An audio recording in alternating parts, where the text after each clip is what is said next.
Ano yun? Patay nga tayo kay Janice. Patay nga tayo kay Janice.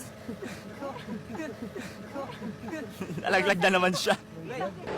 Si Meng yun. Si Meng naman po ang nang iwan. Bakit naman ako? Hindi ko naglubog nung una. Hala, nakita mo na po yan? Ayun na. Yung hindi ko masabi, si Meng na nagsabi. Kung sino ang nag-lock siyang may ano niyan, gumawa ng paraan.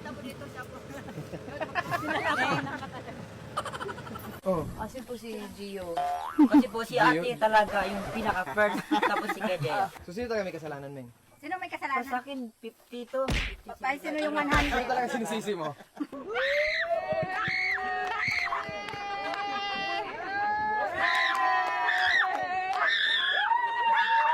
Sorry. Pero si ate Alex talaga yun. Mami, si ate Alex po talaga pinaka. Hoy, isa ka pa. Anong learnings mo dito? Nag-ano po, nagtulong po kay Kajay. Anong natutunan mo sa mga Anong nangyari pulot ko? of the day? Anong pulot of the day mo? Yung paano niyo po na baon po doon?